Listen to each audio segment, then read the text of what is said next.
Hello and welcome to the Hearth channel.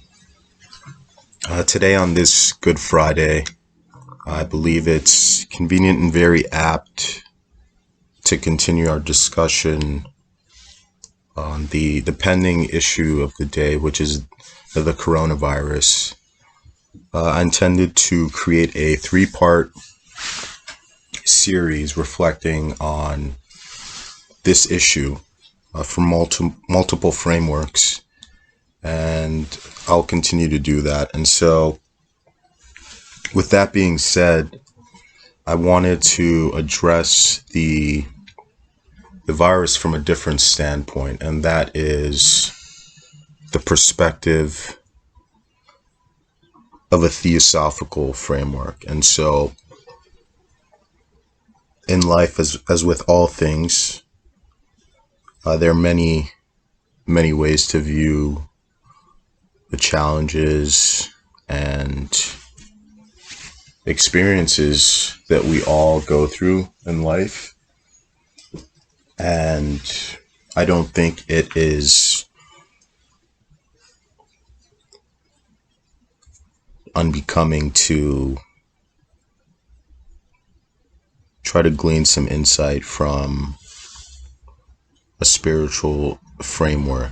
That being said, the question is how to properly do so. And so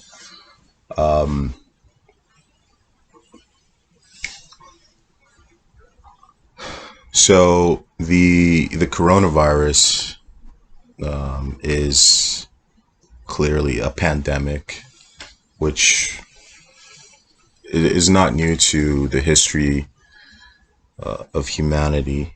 There are other instances when we've experienced certain cataclysmic events, perhaps not of this scale in recent history, but the Holy Scriptures, they do make reference to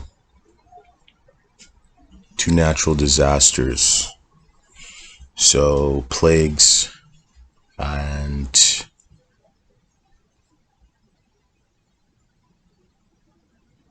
infections, diseases which run rampant, and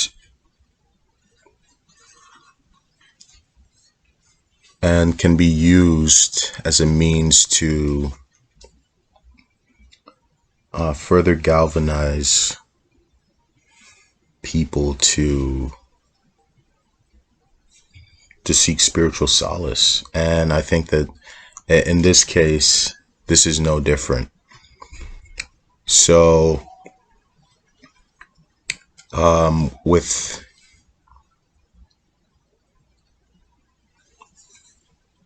today's date in mind of the Passover, I think that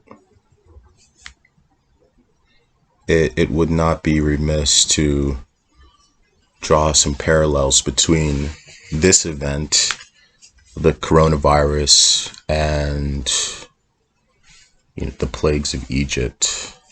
And so I think that's a good starting point to address this from the theosophical premise that I sought to embark on at the beginning. And so, obviously, throughout the course of civilization, man has, made improvements and, built different technologies and apparatuses to make life both better and easier for all of humanity. And I think it's easy in that framework to sort of over rely on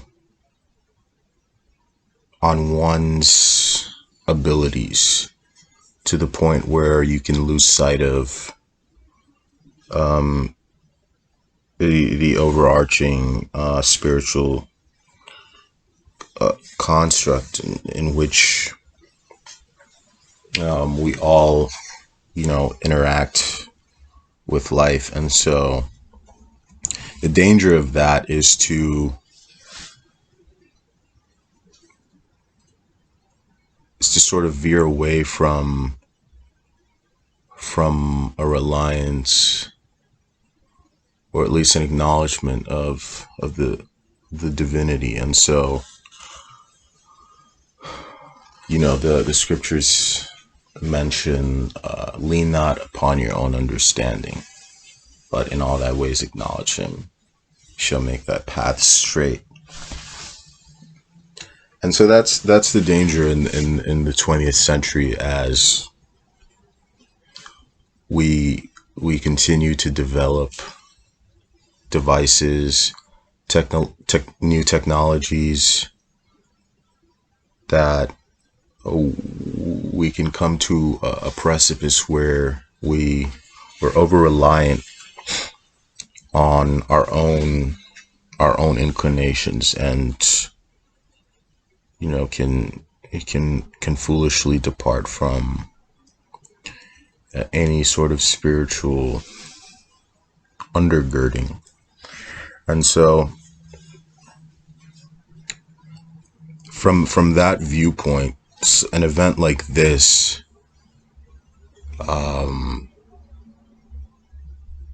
it goes to show the power of nature, for better or worse, and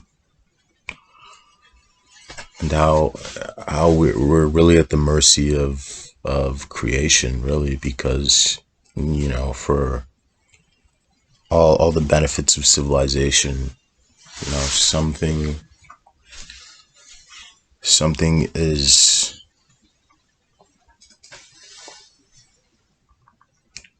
tiny as a virus can bring this all to a halt. And so that's a great place to reflect upon, to see the power of creation, and to get a sense of our dependence on that spiritual source. And so seeing how civilization is grinded to a halt, people aren't working, people aren't really going out traveling, it really does bring to mind a need to at least reflect on the relative vanity of our many of our aspirations, because at the end of the day, we're still going, no matter where we go, we're still going to have that dependence on the divinity. And so it's important to maintain a healthy acknowledgement and reflection on that at all times, so that one doesn't get too lost, or too carefree, or too over reliant on one's either successes or personal wisdom, for that matter. And so something like this is definitely helpful to consider the power of God, and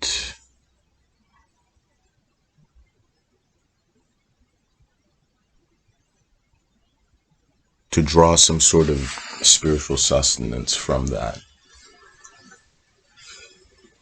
So maybe, people who normally wouldn't be able to take a break or get a rest due to their hectic lives, hectic schedules, this affords them an opportunity to step back and I think at the very least, it offers all of civilization some time to really consider. And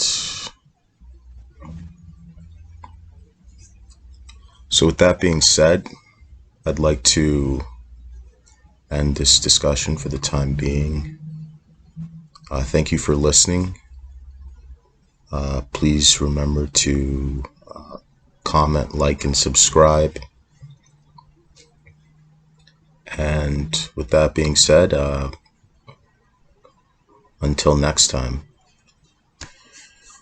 God bless.